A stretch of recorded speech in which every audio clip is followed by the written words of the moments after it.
მე აღარ მინდა შენი ლაპარაკები, შენ მიიღე უკვე გადაწყვეტილება, კარგად ვიყავი. ეხლა იმას შვება რა, არ წვავს არ ჩამფურს. თუ ისე დამთავრდა რომ ყველაფერზე დავითანხმეთ, მაშინ რა ხდება? ეხუტებით ეს მომენტს. ეს გადაწყვეტილება. სადღაც მაინც გაიყოფა ალბათ თქვენი აზრი. გაშრა, მე ასე რე აი, ვაფშე ვიცი რა ასე რე. ანუ ხუთი ვაფშე ვერ ვიგებ, მაგრამ უსმენ რა.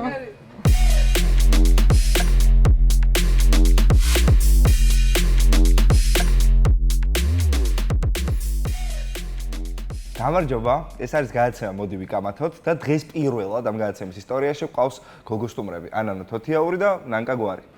იეი. როგორ ხართ? კარგად, შენგან გასხოვებით მგონი. იმიტომ რომ ძალიან ცხელა.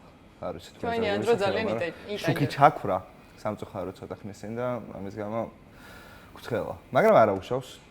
ლუდი გვაქვს იმისთვის რომ გავგრილდეთ და ასევე შეგვიძლია დავიწყოთ უკვე. დავიწყოთ. მოდი ვიკამათოთ. წესებს გაგახსენებთ ან გეტყვით თუ აქამდე არ გინახავთ. მე ვაცხადებ დებულებებს რიგრიგობით და თქვენ შეგიძლიათ ლუდის გადაწევით ან დაითანხმოთ, ან უარყოთ. მაქსიმალური დათანხმება არის 100%, მაქსიმალური უარყოფა არის ბოდოა. თუ ყველაფერი გასაგებია, მაშინ დავიწყოთ. პირველი დებულება. ინფლუენსერების უმრავლესობა საკუთარი ბრენდის ტყვე ხდება. სადრო იქნებით გადაწყვეტილება. 3, 2, 1. ორივე ეთანხმებით. რატო ეთანხმებით? მოკლედ შეგვიძლია? მე ვიწყებ? არა, ერთად შეგიძლიათ თქვათ, იმიტომ რომ დაითანხმეთ და როცა დაითანხმეთ, სამისად ანგარიში არ იხსნება. მე მაგ ჩემი აზრი მაგაზე ის რომ როდესაც რაღაც მოღვაწეობას იწყებს სოციალურ ქსელებში და როგორც გიცნობენ, იმისი გამომწერი ხდებიან. შენ როგორც ანანოს არავინ არ გიცნობენ. გიცნობენ როგორც ანანოს, რომელიც რაღაც საჭმელს აგემოვნებს. ან მაგალითად მე მიცნობდნენ როგორც ანანოს, რომელიც ხატავდა. შესაბამისად, რადგანაც ხატვის გამო გამომიწერეს და ამით დავაგროვე მე ფეიმი, ინფლუენსი თუ რაც გინდათ ის დაარქვით, როდესაც აბსოლუტურად ვიცვლი კონტენტს და მე მაგალითად აღარ მინდა ხატვა და მე ის ადამიანი აღარ ვარ, რაც 5 წლის წინ ვიყავი, ხალხი მაინც გთხოვს, რომ იმ ჩარჩოებში მოიქცე, რის გამოც გამოგიწერეს. თუ ამას არ გააკეთებ, ან ნახვები გაკლდება, ან უბრალოდ ინტერესს იკლებს შენი კონტენტი. შესაბამისად, როცა ხალხი ნახვებს აღარ გჩუქნის, ინფლუენსიც იკლებს შენი. შესაბამისად, ძალიან ბევრი შრომა უნდა, რომ აი ამ ჩარჩოებს დააღწიო თავი და მგონია, რომ ბევრს ემართება ის, რომ რასაც დაიწყებს, იმას ვეღარ მიყვება, იმიტომ რომ უბრალოდ როგორც ადამიანი იცვლება. რამე სხვა დავამატებ. მე მქონდა სხვა შორის ახლა ცოტა ხნის წინ ეგეთი შემთხვევა, ახალი კონტენტი დავიწყე ჩემი ოცნობის და მანდ ვიყავი მონადირეთა ლეგიონთან ერთად. ჩემი გამომწერები და ხალხი ვინც მიყურებს, მიცნობს ადამიანად, რომელიც გიждდება ცხოველებზე. ეს მართლა ეგრეა. მე ვაფრენ ცხოველებზე და ნადირობის წინააღმდეგი ვარ რა, მაგრამ ნუ მაგასაც ხო თავისი ახსნა აქვს, ხა ურთიერთპატივისცემა არის რა, ურთიერთობებში ამიტომ ისინი პატივისცემენ ჩემ აზრს, ჩემი თანდასწრებით სხვას არ დაკლავენ არასდროს და მე მაცას და ხორცს რო ჭამენ, არაფერს არ ვეტყვი. ამით და ეს მონადირეთა ლეგიონთან ერთად რო ვიყავი, უმეტესობამ არა, მაგრამ ბევრმა ვერ მაპატია. იმიტომ რომ მე შენ ხარო ცხოველთა მოყვარულია, როგორ ხენია ესო და ისეც გონია რომ რაღაცნაირად მაგ ხას მიყვება, რაც გასაგებია. მეორე თემა სპორტული გვაქვს. გამოუში ნებისმიერი მიმართო კეოლინგი. ოღონდ ზოგადი მაინც. კაი. წარმატებასა თუ წარმატებლობას სპორტსმენებზე მეტად ფანები განიცდიან. სადრო იქნებით გადაწყვეტ. ამ თვითონ იმ სპორტსმენებზე მეტად ფანები უფრო განიცდიან მათ წარმატებას და წარმატებლობას. ერთი წამი. ეხლა შენ კონკრეტულად თამაშის ან რაღაცის წაგებაზე ხარ? ხო. თამაშის, მატჩის ვერსიაზე კონკრეტულად ერთზე მგონია რომ ხომ არა ზოგადად წარუმატებელი როცა არის. მაგრამ ის სპორტსმენი რას განიცდის? ხო. სად არ ხართ? მაგრამ უნდა იყოთ 3 2 1. იცი რა? ხო. 3 2 1. ისევ დაემთხო.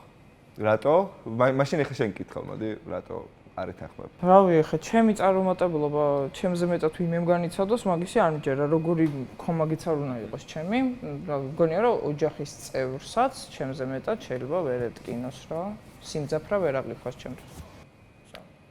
სპონსორს გააჩნია და იმ აღებულ პასუხი ვინ რა იცი სპორტსმენი როგორ განიცდის. ჩვენ ვხედავთ სპორტსმენების კარგ მხარეს და არა ის რომ სახში შეიძლება კუთხეში იჯდეს და ტიროდეს. მაგრამ ახლა აქეთ მხარეს ვინც გადადგამდა რომ ვეთანხმებიო, შეიძლება იმაზე წავიდეს რომ აი ფეხბურთში გუნდი რო წააგებს და ბავშვობიდან გულს შემატკივრობ და გული ჩაგწყდება, ან მე მაგ დადებული მთელი ჩემი სახლი შენ თამაშზე და მე განვიცადე შენი წაგება. მაგრამ პიროვნულ დონეზე ემოციურად მე უფრო ვერ მეტკინება ვერასდროს გული ვიდრე იმ ადამიანს ვინც წააგო და მორჩა რა. გუნდურ სპორტში შეიძლება კიდე იყოს ეგ არგუმენტი რომ მაგალითად ემოციური ბმა არ აქვს კონკრეტულ ფეხბურთელს კონკრეტული გუნდის მიმართ და ფანი უფრო აღიქვამს გუნდის აგებას ვიდრე თვითონ ფეხბურთელი გუნდის და არა ინდივიდუალურ სპორტში კითხვა იყო რომ სპორტსმენზე მეტად ფანი აღიქვამს აგებასო და ანუ გუნდურობაზე იმდენად არ იყო რა თან ბევრი ინდივიდუალური სპორტსმენია ჭადრაკში რომ მე წავაგე მე უფრო მაწუხებს ვიდრე ჩემ ფანს კი წესით ეგრე არის და შეიძლება ინდივიდუალურ სპორტზე წავედი არ სწორად წახვედით მე უბრალოდ თქვი რა შემთხვევაში შეიძლება გადმომეწია ვეთანხმებით ხო მე ეგ განვიხილო რომ მეთქი აი ბავშვობიდან გულშემატკივრობ ფეხბურთს და აგებენ უკვე მე ასეთ და შეიძლება გულმა დამარტყას მაგრამ ნუ საბოლოო ჯამში სპორტსმენს ისიც ხოწყინს რომ რაღაცა იმედი ვერ გაამართლა და წააგო და ისიც ყინს რომ მე აბულინგებენ და ანუ ბევრი რაღაც ყინს სპორტსმენს ჩემი აზრით და ის რო კადრში არ ჩანს ყველაფერი იმის დამსახურებაა რომ 1000 ფსიქოლოგი და მწვრთნელი და ადამიანი ეხმარება რომ ემოციები შეიკავოს და გააკონტროლოს მაგრამ ხანდახან იგიც არ გამოდის გაუმარჯოთ სპორტსმენს მოიჭაღონე შემდეგი და იმედი ეხლა მაინც გაიყოფა თქვენი აზრები კონტენტ კრეატორობა აბა მიდი ხელოვნების ერთ-ერთი ფორმაა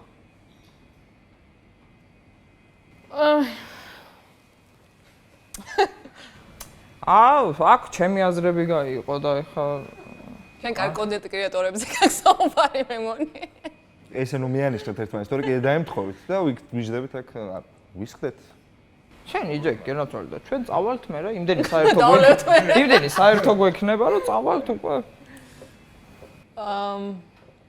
აუ იცი რა არის რაღაცა უნდა დააკონკრეტულ ხოლმე მაშინ რა კარგი კონტენტ კრეატორი მონაწილეებზეა დამოკიდებული როგორ როგორ ინტერპრეტაცია კონტენტ კრეატორობა აი ხა რა წარმოვიდგენ აი კონტენტ კრეატორები რა არიან ცოტა ავეჯის დიზაინი და ცოტა იმას რაღაცეები ინტერიერებს და ხელოვნებასთან ახლო რაღაცებს რა შეიძლება იქ ჩემთვის არის ცოტა ჯერ უნდა გადაწყდა აი ხა მე მაგალითად კონტენტს ვაკეთებდი ხელოვნებაზე და იგი იყო ხელოვნების სფერო მაგრამ 3 2 1 პრინციპში კონდიციონერი ჩაირთო და მე უკვე აღარ არის პრობლემა არ მაქვს. შესაბამისად, შეგიძლიათ ესეც მითხრათ, რატო დაემთხო თქვენი აზრები აქ. მე ვიტყვი ჩემ აზრს, რომ მე ვარ chronically online და მართლა ხელოვნების ნიმუში ვიდეო მინახავს, საოცარი ედიტით, საოცარი გადაღებით და კინემატოგრაფით და ძალიან high quality, მაგრამ მეორე მხარეს მინახავს ძალიან ცუდი ხარისხი, ძალიან მოსაწყენი ვიდეო, ანუ ზოგადად სოციალურ ქსელი იმისია, რომ იყოს კარგი კონტენტიც და იყოს ცუდი კონტენტიც. შესაბამისად, თუ ზოგად ტერმინს ვიღებთ კონტენტ კრეატორი ზოგადია რა, ყველა საერთიანებს კარგსაც, ცუდსაც. ამიტომ თუ მხოლოდ კარგი კონტენტ კრეატორებზე ვიქნებოდი, მაშინ გადავიდოდი რაღაც, რომ კი, ხელოვნების ერთ-ერთი სახეა, როგორ გადაიღებ, როგორ დაამუშავებ, რა მუსიკას დაადებ, ბითებზე რო დაჭრი ვიდეოს და ასე შემდეგ. ეგ კი ბატონო, მაგრამ მაგის გარდა ბევრად მეტი არის ჩვეულებრივი კონტენტი, რომელსაც ხელოვნებასთან საერთო არაფერი აქვს. ზუსტად იგივე ვფიქრობ მეც რა. ოკეი. ძალიან ზოგადია და ზოგადად არა. ზოგადად არა. ჯერჯერობით ისევ 0-0-ია ანგარიში. და არც ერთი ტეკილა შოტი არ გამოგვიყენებია. თუ ისე დამთავრდა რომ ყველაფერზე დავეთანხმეთ, მაშინ რა ხდება? ეხუტებით ერთ მომენტს.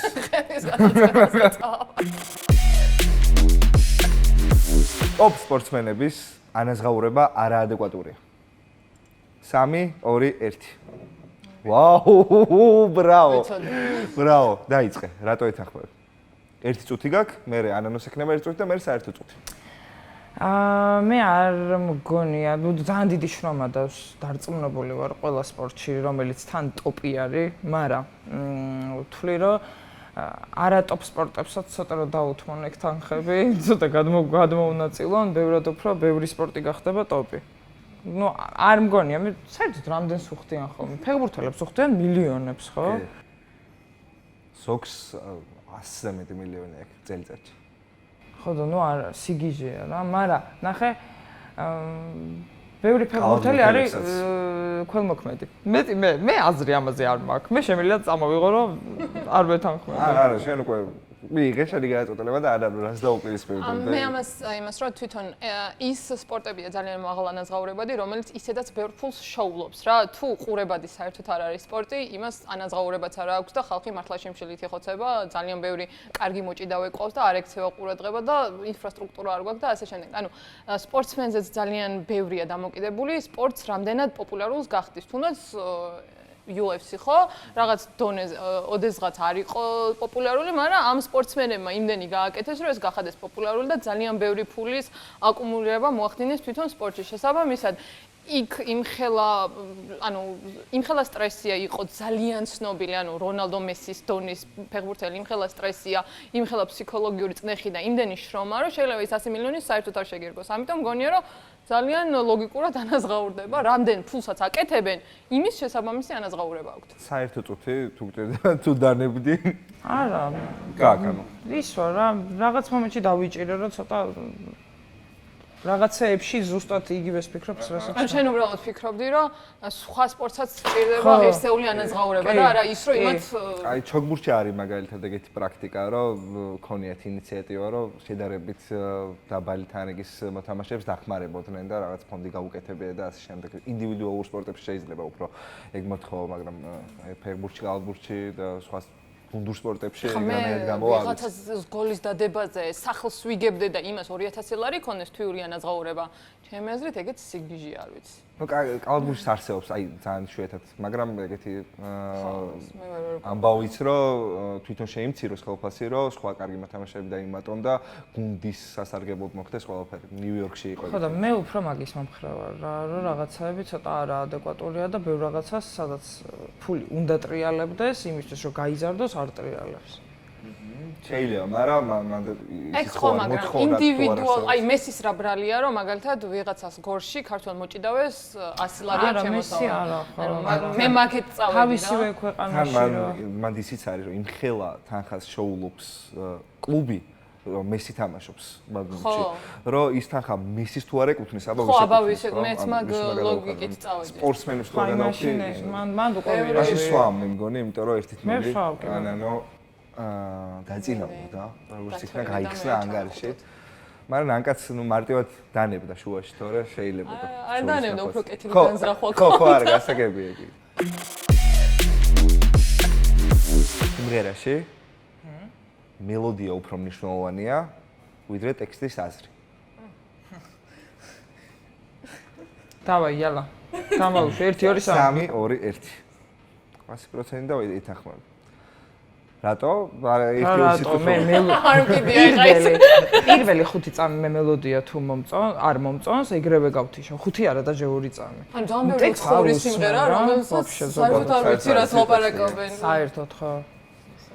ანუ მამეთ ახლა ფრანგულ სიმღერებს რასაც უსმენ. ასერე ჰე. ხო, აი, ვაფშე ვიცი რა ასერე გოგო. ანუ ხუთა ვაფშე ვერ ვიგებ, მაგრამ უსმენ რა. მაგარი. მეც გეთანხმებით, კი, მარტივად მე არ მეჩხუბოთ. არა. ისევ 1-0. ეს მარტივი იყო ანდრე. ეს ხარ, ხანდახან არის ხოლმე მარტივი კითხვები, დებულებები, მაგრამ სადღაც მაინც გაიყოფა ალბათ თქვენი აზრი. გაშრა, მე გამოვშვა, კაი.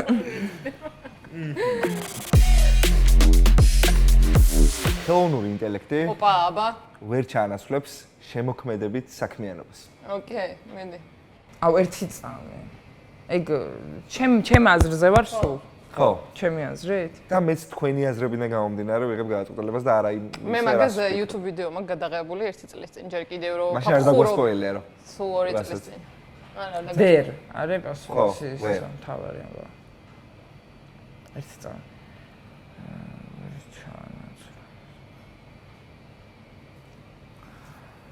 სამი, 2 ეს რა თქვი, რას ვერ ჩაანაცვლებს ხელოვნებას, ხო? შემოქმედებითობას. შემოქმედებითობას. 3 2 1. ვერ ჩაანაცვლებს. ეხლა შენ წყებ. მე ვიწყებ იმით, რომ ზოგადად, თუნდაც ავიღოთ ხატვა. ძალიან მაგრად ხატავს ხელოვნური ინტელექტი, მაგრამ ადამიანებს ნახატები არ გვჭირდება. შესაბამისად, ხელოვნებას იმიტომ კი არა აღღირებულება, რომ ნახატია და თვალს უხარია და მოდი პურს არ შევჭამ და ნახატ ჩამოვკიდებ. არამედ იმიტომ, რომ იმაზე ადამიანი დაიხარჯა, ადამიანმა იფიქრა და ასე შემდეგ. ხელოვნური ინტელექტის ფოტოები რო იდება ეხლა, არავის ისეთი აღფრთოვანება არ აქვს, როგორც 5 წლის ბავშვი რო რაღაცა ნაჩხამს გააკეთებს კედელზე. იმიტომ, რომ ჩვენ ადამიანები ხელოვნებაში ვაფასებთ იმ ადამიანურ მომენტს. ასევე ხელოვნური ინტელექტი ძალიან ბევრ აპლიკაციას ქონდა აქამდე, მაგალითად Photoshop-ში შეგეძლო დაგეჭირა ერთი თითი კნოპკისთვის და გაექრო რაღაცები და დაემატებინა. ანუ ჩვენ ხელოვნურ ინტელექტს ადამიანები ისევ ჩვენთვის გამოვიყენებთ და დავაჩქარებთ პროცესებს. მაგალითად დაახატინებ background-ს ხელოვნურ ინტელექტს და მე რაღაცებს შენ თვითონ მიამატებ. მგონია რომ უფრო დაგვეხმარება ეს არის რთულ, ვიდრე ის რომ თლიანად ჩაანაცვლოს და მხატვრები აღარ იყვნენ, იმიტომ რომ ზოგადად მხატვრობა არ არის საჭირო. საჭირო არის წყალი, ჰაერი და ასე შემდეგ. ეს უკვე არის მაღალი ღირებულებები და მაღალ ღირებულებებს ხელოვნური ინტელექტი ვერასდროს ვერ წაითამაშება ჩემი აზრით. რას დაუპირისპირებდი? ჩემი აზრით, ბევრ ხელოვნების წარმომადგენელს უკვე აზარმაცებს რაღაც მომენტში, იმიტომ რომ ისინი უკვე იყენებენ ძალიან ბევრი ხერხით და საშუალებებით, აი გრაფიკულ დიზაინერებს აქვთ მაგალითად, იმენ ამოსმოლე და აშენებიან და მგონია რომ გონებას აზარმაცებს რა, ანუ ხელოვნებას შეიძლება ხელოვნება ბოლომდე არ ჩაანაცვლოს, მაგრამ ხარისხი ადამიანის აზროვნებისა და ფანტაზიისა ცოტა უფრო იკლებს, რა, იმიტომ რომ ხელოვნურ ინტელექტს აკეთებენ უკვე თეატრის სამხატვრო დადგმებს. და მაგის მიხედვით აკეთებენ, ანუ თავისი საკუთარი რაღაც ფანტაზია უკვე всё იკარგებენ. იგი რაღაცა ინტელექტიდან გამომდინარე იღებენ უკვე გადაწყვეტილებებს. ამას ტექნიკურად ახლა ხო გავაკეთებთ იმ რაც დამიდო. და ხალხს უკვე იცი რა აქვს ყველაფერს აბსოლუტურად ტექნიკურად როგორ მოგვარდება ამ ხელოვნების სფეროში ვამბობ ალბათ რა, ეკითხებიან კიდეც. ხო და მე ყველაზე მეტად რისიც მეშინია არის ხელოვნური ინტელექტი. ის რისი კონტროლიც მე არ შემიძლია. ვერ ვიტან ეგეთო. მაგიტო არ ვთვრები. ვერ ვაკონტროლებ მე თავს. მაშინ საერთოდ უჩაის, რომ შეგიძლიათ ორები ლაპარაკი. მე მაგაში გეთანხმები და ზუსტად მაგიტო, რომ ძალიან ბევრს აზარმაცებს, მგონია, რომ ყოველ ჯერზე, როცა ხარ ხელოვანი, გიწევს, რომ კიდე უფრო მაგარი რაღაც მოიფიქრო, რომ ხელოვნური ინტელექტს აჯობო და ის ერთეულები, ვინც ძალიან მაგრები არიან, კიდე უფრო შორს სწავლენ. იმიტომ რომ როდესაც ყველა ვინც არ ემხრობა ხელოვნურ ინტელექტს, ხო? ანუ ვინც არ ემხრობა, არ აქვს მნიშვნელობა ის, რომ mass production-ს აჯობო, შენ კიდე you should push forward რა, ჩემი აზრით, უფრო უნდა მიაწვე, უფრო უნდა განვითარდე და უფრო მეტი კრეატივით უნდა აჯობო, იმიტომ რომ ხელოვნური ინტელექტი იმას ვერ მოიფიქრებს, რასაც ადამიანს უკვე არ მოუფიქრებია. ამიტომ ყოველთვის ერთი ნაბიჯით ჩემი აზრით ადამიანი დაასწრებს და მერე აითვისებს ეს რა. მე ესე მგონია. და მაგიტო არ მეშინია. ბევრად უფრო მეტ შეკვეთას ავიღებ ახლა მე როცა გრაფიკული დიზაინერი ვარ, ვიდრე ავიღებდი, იმიტომ რომ მანამდე მეგონა რომ ვერ მოვასწრებ. ეხლა უკვე ხვდები რომ შეიძლება მოვასწრო. ანუ გეხმარება. ხარისხსაც ვკარგავ რა, ნელ-ნელა და არ დათური სამსახურია რა ჩემთვის. ხელოვნური ინტელექტი. შენ მაგივრად აკეთებს ბევრ რამეს. კიდე მაქვს მაგაზე აზრი რა. ხო ისე ვიზებს რომ ხალხი ფულს უხდიან და ავსებინებენ, როცა თვითონაც შეუძლიათ რომ შეავსონ რა. ხელოვნური ინტელექტიც ეგ არის. ისევ მხატვრებს და ხელოვანებს ეხმარება, იმიტომ რომ ჩვეულებრივი ადამიანი, ვისაც რაღაცა დიზაინი შექმნა უნდა თავის პეიჯისთვის, არ დაჯდება და ტვინს არ შეიჭამს, რომ ამ პრომპტი რა ჩავწერო, მოდი ამაში რა, წავა ფულს გადაუხდის ისევ ხელოვანს, ვინც ამაში ერკვევა და ეს ისევ როგორც თულს ისე გამოიყენებს რა. მე ესე მგონია. ღმერთმა ქნა საყვარელო ანუ მართლა რაღაცა არ ამგონია. მე პოზიტიურად უყურებ. შემოქმედებითობაზე გააკეთე უფრო აქცენტი, თორე და შემოქმედებითობაზეც მგონია რომ ვერ, იმიტომ რომ იმას აკეთებს ხელოვნური ინტელექტი, რაც უკვე არის. თან ხელოვნური ინტელექტი უფრო და უფრო იხვეწება რა. აი ყოველდღიურად იხვეწება. და ძალიან ბევრს ახლა გონია რომ ეხმარება და წლების მერე მგონია რომ იტყვიან რომ აი ამის გამოა რომ მე უსამსახუროდ დავრჩი, იმიტომ რომ ისე იხვეწება რომ მე ერთ დღესაც შეიძლება აღარ რაღაცა სახლის დიზაინერი ვთქვათ აღარ დავიქირაო, იმიტომ რომ ამას ავაწყობინო და ის თავის პროფესიას უკვე კარგავს რა, ან ერთი მომხმარებლით მეც. შემოქმედებითობას კარგავს? შემოქმედებითობია ისედაც. კი, იმიტომ რომ შესაძლებლობას კარგავს იმისა, რომ განვითარდეს ჩემთან მოსვლით და ჩემი დაკვეთით. ხო, ანუ უფრო კონკურენტული უნდა იყოს. კონკურენტული აი ეხლა ინდოელები რო მალე. იღებს $5 Fiverr-ზე რა, ხო მოგიწია რომ უფრო მაგარი პროდუქტი შეთავაზო დამკვეთს, რომ შენ დაგიკვეთოს და არა იმ იაფ მუშახელს ესე რო ვთქვა. ხო და ჯერჯერობით კონკურენტად ხო არ აღიქვამენ. როცა კონკურენტად აღიქვამენ, მაგ დროს უკვე ხელოვნურ ინტელექტს აი ესე იქნება წამოწოლილი და ამათ აღარავის აღარ ემახსოვრება ესენი, ხვდები? ხელოვნებაში ვარ მეც რა თავიდან ბოლომდე. ისე მიხარია რომ თეატრის მსახიობი ვარ. იმიტომ რომ რაღაცა კადრებს უკვე ხო ნელ-ნელა ხელოვნური ინტელექტი ფილმის აწყობს, ანუ მომენტი შეიძლება აღარ დავჭირდეთ როგორც მსახიობი, იმიტომ რომ ზუსტად იმ ტრაკის და იმ ვიზუალის და ყველაფრის მსახიობს აწყობს ხელოვნური ინტელექტი. მივხვდი, აი ძალიან ჟუტკია რა, წამიგენ სიმღერებს წერს ტიპი. ამიტომ მე მაგის გამო მგონია რომ შენ კიდე ერთი ნაბიჯით წინ უნდა წახვიდე რომ აი ამას დაასწრო და ამაზე მაგარი. ხო უნდა და გაიძულებს მე.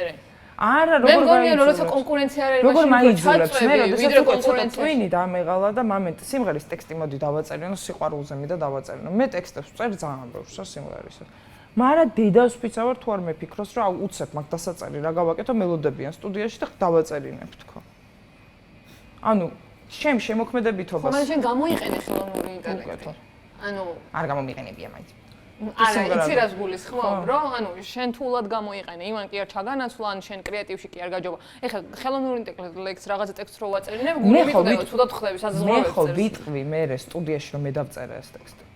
მე ხო არ ვიტყვი ხელოვნური ინტელექტს დავწერე.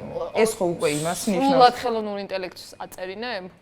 ტექსტს ხო, ტექსტის ავტორი, წარმოგიდგენ, საავტორო უფლებები ტექსტის აქვს ხელოვნურ ინტელექტს. წარმოიდგინე. ხელოვნურ ინტელექტს საავტორო უფლებები არ აქვს. არა, რას გულისხმობ, ანუ მის მაგას ვამბობ, მე ხო ამაზე არ მიფიქრია. ხო, მაგრამ რო გჭირდებოდეს, ხო უკეთეს დაწერო ვიდრე ხელოვნური ინტელექტი. ძალიან საინტერესო პრობლემა არის, სადღაც უნდა მივიღო გადაწყვეტილება. პრინციპში აქ გადაწყვეტილება როგორ უნდა მივიღოთ? ძილისად ვეთანხმებით ერთმანეთს და ბოლოს მაინც ჩამოვარდეთ. მე უნდა მივიღო გადაწყვეტილება. ხო, არა. თქვენ ალბათ თქვენ აზრზე დარჩებით, იქნებიან კომენტარებში ადამიანები, ვინც იტყვიან, რომ არასწორად მივიღე ეს გადაწყვეტილება, მაგრამ მე მაინც ესე მივდექი ამ დებულებას, რომ თავიდან მოვისმინე ყველაზე კარგი არგუმენტი, რაც შენ ქონდა ხატვაზე და ბავშვზე, რომ ის უფრო ფასდება მაინც მიუხედავად იმისა, რომ ხელოვნური ინტელექტი რაღაც საოცრებებს და შედევრებს ქმნის. მე უკვე უფრო იმაზე იყო, დავა ხელოვნური ინტელექტი რამდენად კარგია. და რაც შეეხება შემოქმედებითობას, კრეატიულობას, მან უფრო თავიდან იყო საუბარი და მან უფრო მომეწონა შენი არგუმენტი. აი, იალა დავლია ხო? 2-0. მაფიის თამაში ნაჩვენების სახე ადამიანების რეალური სახის ანარეკლია. ой. მაგაზე მაგ ჩემს. აი, 3 2 1. ბოდოა? რატოა ბოდოა? თან ბევრი ადამიანი მოყავს. შენ ახლა იმაზე ლაპარაკობ, ვინც მაგრად იცის უკვე მაფია?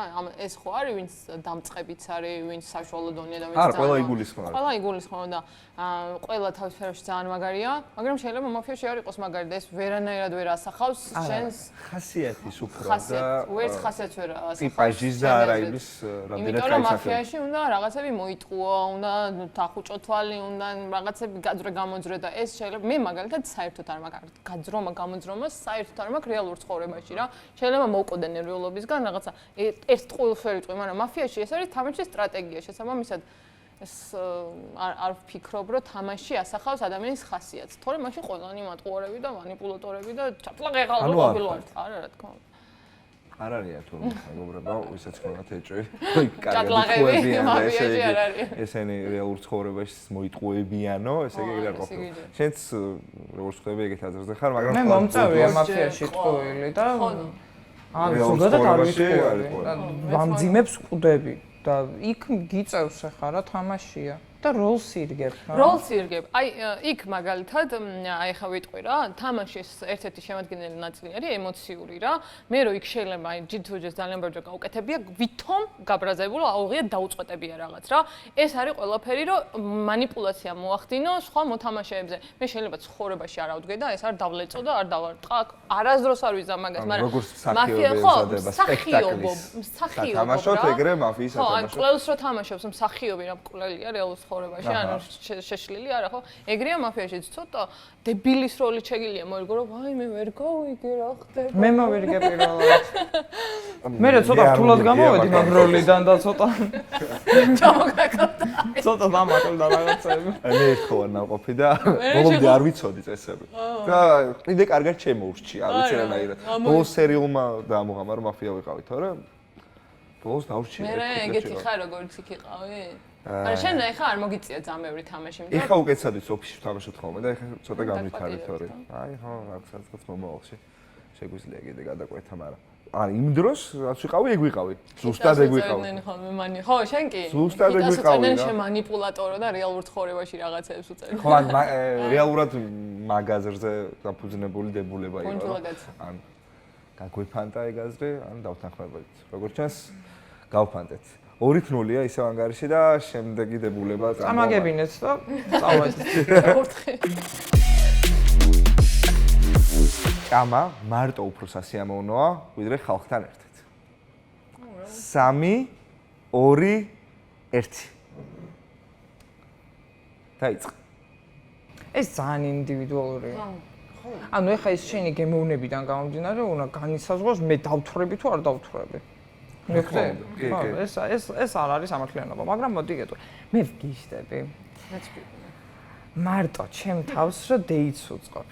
აი გიჟდები, ოღონდ რაღაცა ფილმების ჩართვა და იქ ოღონდ დესერტიც უნდა იყოს გათვალისწინებული, ისიც უნდა იყოს გათვალისწინებული. მოკლედ ისე საღამოს უწყობ საკუთარ თავს, რომ მირჩევნია ხოლმე ხშირ შემთხვევაში, რომ მარტომ გავაკეთო ეს ყველაფერი. თან იმხელა რაოდენობით ვჭამ. რომ აი ძალიან ახლობელი უნდა იყო ჩემი, რომ არ ვიფიქრო იმაზე, რომ აუ იმასაც ხო შეგუჭამე. და აი ეს დარდები, მარტო რეალურ დარდებს ვამბობ რა. რომ აი ხა არ იფიქროს, რომ აი ნახევარ ულუფაზე მეტი რო შევჭამე, ხამი ვარ, ანუ შიერი ტიპი ვარ სულ. მირჩევნია სახში, აი ესე ვჭამო რა, ბევრი მარტო.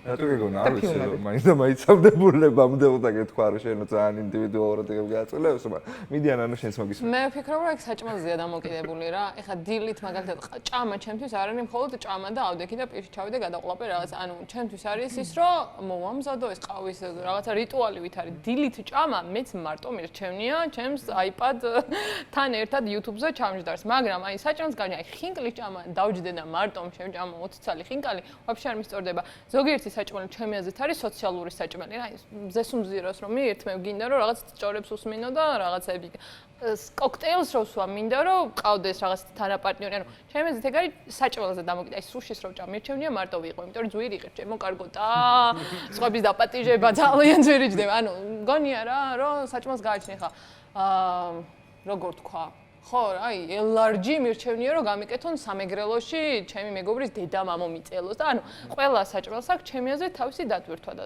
საჭმელს გააჩნია ზოგი მირჩევნია მარტო ჭამო, საუზმეს ვახშამს ლანჩს გააჩნია ასევე ყავა მირჩევნია რომ გააჩნია თურქული თუ ადაქალთან ერთად დავლია. ეგ უკვე სასმელია. ჭამას მარა. და მგონია რომ ეს არის რას ჭამს და რას საერთოდ შეგიძლია შეეწინააღმდეგო. როდის ჭამთ? უპირატესობები უფრო გამოკვეთო მარტო ჭამის. აუ იცი რა არის? ბევრად, აი, მარტო ჭამა ბევრად იაფია. კი ბატონო, ეთახა. მარტო ჭამა ეგოისტურია, იმიტომ რომ შეგიძლია აირჩიო რომელი სამზარეულო გინდა და რამდრა რაოდენობა გინდა და აღარ გიწევს და შენ, აი ეს ლაპარაკი. ხინკალს რას ერჩი მარტო რომ ჭამო? რას ერჩი? მე კარტოფილის ხინკალს ჭამ ძალიან მიყვარს და მარტო ჭამ ხოლმე მაგასაც. ზოგადად დღის მანძილზე ხშირად მიწევს მარტოს ჭამა რა. და თან ის მაქვს რომ ასწორებს. ბევრად უფრო სწრაფად შვები, ბევრად უფრო კომფორტულად შვები და თუ გინდა ბევრად უფრო დიდხანს შვები. მეგობრებთან მარტო კაცი ჭამაშიაც ცოდვაო და ნათქვამი გვაქვს ქართულად. მაგრამ ხო, არის მომენტები, როდესაც აი მენა სუფრა მინდა და აი მაგ ხოძე ვარ და რესტორანი. არა, ეს სულ არ იგულისხმება, უფრო რა, უფრო მეტად აბა, უფრო მეტად თუ არა, მაშინ მარტო ჭამა მიჩვენია, ზოგადად ვიფიქრე. მარტო ანუ ხალხთან ერთად, ხო?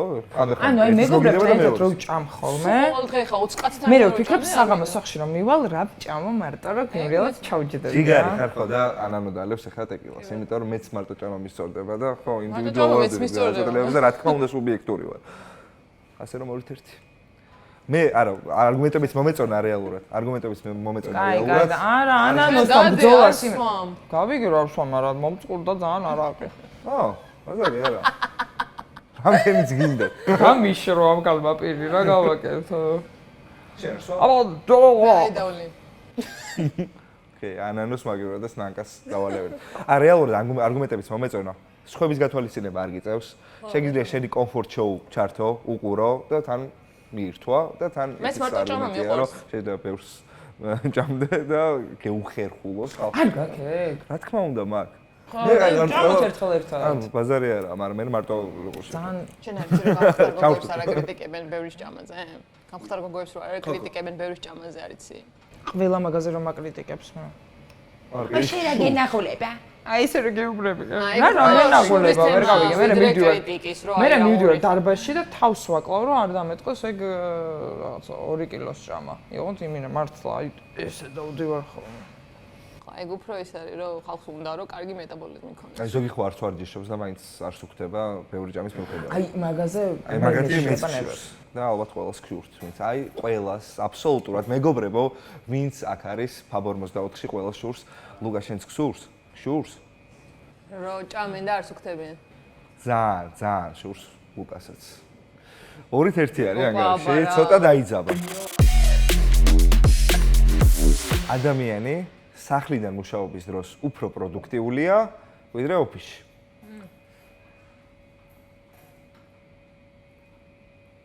გზად ხართ?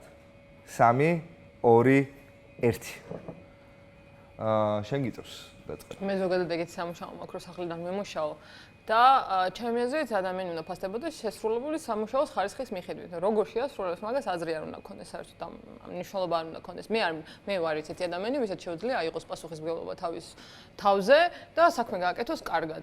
და მე თუ ამაში მეხმარება რომ 12 საათამდე მეძინოს, უფრო ნაკლებად დაღლილი ვიყო ჯერ ერთი, როდესაც ოფისში მიდიხარ, ძირითადად არის ხოლმე 9-დან 5-მდე გამოუძინებელი ხარ, დასტრესილი ხარ. იქ ძალიან ბევრი ოფისი მინახავს, ერთად რო დგას კომპიუტერები და გიყურებენ პირადი სივრცე არ გაქვს, ნაჭამი არ ახარ და მოკლედ ძალიან იტაჯები, დისკომფორტში ხარ. რაც უფრო დისკომფორტში ხარ, მით უფრო იკლებს შენი პროდუქტიულობის დონე. ყოველ შემთხვევაში მე ეგრე ვარ. ასე რომ ოფისში შეიძლება ის ატარო, ვის იმედიც არ გაქვს ბოლომდე, რომ რაღაცა შეიძლება დააკლოს სამუშაოს რა. ეგეთი ხალხი ატარო ოფისში. და ის ხალხი, ვინც ისედაც პასუხისმგებლობის გრძნობით არის გამჭვალული, ჩემი აზრით იმსახურებს საინდანს უნდა იქიდან მუშაობას. გააჩნია სამუშაოსაც რა. შენ რას ფიქრობ? მე ვარ თეატრის მსახიობი და მუსიკასაც ვაკეთებ და ასე შემდეგ და ყველაფერს უფრო პროდუქტიულად ვაკეთებ თეატრში რა. სახლში მაინც მეპარება, ყურადღება, რაღაცას მოდი, კაი, ახლა 5 წუთიც კიდე ამას ვიზამ, კიდე ამას ვიზამ, კიდე ანუ ბუნებით ვარ ცოტა ოდნავ ზარმაცი კი არა, მომენტით кайფის ხალი რა. აი ამ მომენტში ესე უგრძნობ თავს და მოდი ესე ვიზამ. და იქ მაინც მთხოვს მობილიზებას და რაღაცნაირ ჩარჩოებში მოქცევას. ამიტომ ხო ანუ სახში ცუდად ასრულებს სამუშაოს? იცი რა, სახში არ ვასრულებ სამუშაოს. ოკეი. დაჟე არა, იცი რა მექნია, მანქანაში ჩამჯდარ ვარ და მანქანაში მიმეცადინია, იმიტომ რომ სახლის ტერიტორიაზე იქ ჩემ ძაღლს დავინახავ, რომელსაც ვფიქრობ, რომ გასეირნება უნდა მეფანტება ყურადღება რა, მანქანაში პარკინგზე უფრო პროდუქტიული ვარ დაჟე ვიდრე სახში. საერთო წუთი. საერთოდ ალბათ ისე რომ სამსახურები განსხვავდება ერთმანეთისგან რა, ზოგს ანუ ადამიანი ოღონდ ისეთ სამსახურებს დავიღოთ რა თქმა უნდა, რომ ადამიანი სახლიდან მუშაობის დროს უფრო პროდუქტიულია ვიდრე ოფისში მუშაობის დროს. ოღონდ რა თქმა უნდა ისეთ საქმეებს ეხება საქმე, როცა სახლში შეგიძლია რომ გააკეთო ის. ნახე მე რო კომპიუტერთან მქონდეს საქმე, შენ ხო კომპიუტერთან გაქვს საქმე. ჩემს აბსოლუტურად არანაირი მნიშვნელობა არ ექნებოდა, კაფეში ვიქნები კომპიუტერიდან, სახლში ვიქნები თუ. ამიტომ მე ანანოსი აბსოლუტურად მესმის და ვეთანხმები რა თავის შეხედულებაში. მაგრამ მე ვაფშე სხვა პროფესია მაქვს. ხო არა, აი რადიკალურად განსხვავებული ოფისს არ ვიცი რომ ანუ ვერ რა აზზე არ ვარ ეგ სისტემა როგორ მე კიდეც რას ვფიქრობ აი არის ხოლმე რა რაღაცა მომენტები როცა შეიძლება CV-ში მოიტყუო და თქვა რომ რაღაცა იცი არ იცოდე და სახში გაქვს იმის ბუბონება რომ დასერჩო ასე შემდეგ და უფრო მეტ ტუტორიალს ჩაუჯერ რაღაცა დაგავიწყდა ვიღაცისგან ანუ რაღაცა ინსპირაცია აიღო ასე შემდეგ ანუ ბევრად ლავირების საშუალება გაქვს სახში რა შენ კომფორტულ სივრცეში იქ რო თავზე გადგას ვიღაც და მე მინახავს ბევრჯერ რომ უფროსი ადგას და აცვლებინებს და ასე შემდეგ. ანუ ჩემი აზრით ძალიან დიდი სტრესი არის რა, მაგრამ საბოლოო ჯამში მაინც ადამიანზეა დამოკიდებული. თუ უნდა განსაზღვრავთ, რომ საქმე უნდა შესრულდეს და როგორ შეასრულებ და სად შეასრულებ, ჩემთვის ამას მნიშვნელობა არ აქვს. თუ ადამიანს ავალებ რაღაცა სახში მუშაობს და არ აკეთებს ჩემი აზრით ის იმ ადამიანის პრობლემა არის რა და გასაშვებია სამსახურიდან. ხო, მე პიროვნულად ეგეთი ტიპი ვარ, რომ ყველაფერს თავისი ადგილი აქვს ჩემთვის, რა სახლია ჩემთვის, სადაც განტვირთვა არის რაღაცა. თეატრი ჩემთვის არის სადაც შრომით, კი რა ქვია მაგას? ხელოვნებაში წვა, თუ რა ქვია? შემოქმედებითი წვა. კი, შემოქმედებითი წვა მაქვს და ეგრე ბევრად უფრო მისწორდება, ანუ ყველაფერს ერთ ქვაბში ვარ ხარ. ოფიციალური გარემო შეგიძლია რომ ჩემი აზრით სახლშიც შეიქმნა ეგრე. თუ ეს დაჯდომა და მოხდვა გინდა და არ გინდა რომ საწოლიდან კომპიუტერზე აწკაპუნოთ ითები, შეგიძლია წამოჯდე და ოფიციალურად რაღაც დილის 9-ზე ადგე და თვითონ სახლში იყო რა. ანუ ბევრს ეს პრობლემა აქვს რომ აი სახლში ეზარება ადგომა და ასე შემდეგ. ანუ გარემო შენით იქმნის სახლში რა. მე საბოლოო ჯამში მგონია რომ ის ანუ ადამიანი უბრალოდ თუ ვიღაცა ზარმაცია იზარმაცებს სახლშიც და იზარმაცებს სამსახურშიც ჩემი აზრით. მე თუ მკითხავ სამსახურში კიდევ უფრო ზარმაცობ ძალიან ბევრი საქმეა რომ სწრაფად შეგიძლია გააკეთო და მაინც ვიცა ადამიანი გიწევს იყოფნან და იღლები და არაფრის ხალისი აღარ გაქვს რა. როცა შეიძლება და რომ ერთ საათში გაგიკეთებინა რა და მე მგონია რომ თუ შეგიძლია ერთ საათში გააკეთო გააკეთე და დაამთავრე. აი კოვიდის დროს დაიტესტა კარგად. მე კარგი იყო თუ ცუდი. აი გუნდა მითხრა რამდენად გაამართლა მაგან რომ სახლიდან მუშაობდა ხო? მაგან დაგვანახა რომ ძალიან ბევრი კომპანია საერთოდ დასახურია და ძალიან ბევრი შეხვედრა უნდა ყოფილიყო ერთი იმეილი რა სახლიდან მუშაობის შესაძლებლობა ბევრად მეტ ადამიანს ჩართავს ამ პროცესში. შეშემეპირებს, ინტროვერტებს და ძალიან ბევრ ადამიანს და ნუ ეხლა ჩვენ საუბრობთ ისეთ საქმეზე, რაც სახლიდან შეგიძლია გააკეთოს, არის დიზაინი, მესიჯებზე პასუხის გაცემა, ასე შემდეგ და არა მიმტანი, როცა მართლა ადგილზე უნდა იყო რა. ესე მგონია. კი ბატონო, მაშინ მივიღებ გადაწყვეტილებას. და 3-1. ხალხია ბოზარი. არა და ნანკასკენ, ანუ ნანკას უფრო დავითანხმე თავიდან, მაგრამ ანანოს манипуляციის კარგი უნარი გამოუჩნდა შეიძლება მაფიის ბევრი თამაშიდან, არ ვიცი. მაგას ჩემ ტერთან იცით მომიტყვე ხო? თორე ისე ნანკასი უფრო მესმევა თავიდან რა, მეც შეიძლება ხო ანუ ოფისი მჭირდება, რაღაც გარემო მჭირდებოდეს, რომ ვიყო პროდუქტიული, სახლში მართლა ძალიან გამიფანტება ყურადღება, ხან ტელევიზორს ჩავრთავ, ვიღაც დამირეკავს, ვიღაც ამოვა საერთოდ სტუმრები იქნება. მე აღარ მინდა შენი ლაპარაკები, შენ მიიღე უკვე გადაწყვეტილება, კარგად ვიყავი. ეხლა იმას შვება რა, არ წვავს არ ჩამფურ. არა, რეალურად მართლა გეთახმებოდი, მაგრამ ბოლოს აი კოვიდი. ზარმაცი ხარ, ჩემო კარგონდა, მაგიტო. ხო, აი ეგეც შეიძლება იყოს რა. ინდივიდუალური ეგე. ანუ მათრახი გჭირდება. არა, მაგას არ გულისხმობ, უბრალოდ ხანდახან. დიდი მადლობა. ყოფნისთვის. ვინც იგებსო ტაშიო და რა ვიცი აბა. მაგრამ ძალიან ხვდა მაგას კომენტარში. ორი ადამიანი. აი, მადლობა მეგობრებო. თქვენ შეგიძლიათ დაგვიწეროთ მეგობრებო თქვენი დებულებები და გამოვიყენებთ შემდეგ გადაცემებში თუ მოგეწონება. ჩვენი სტუმრები იყვნენ ანანო და ნანკა. მადლობა მოსვლისთვის, მადლობა კამათისთვის, აკოფნისთვის. იმედია მოგეწონათ. ვიმყოფებოდით ჩვენ ფაბ 44-ში. აბა ჰი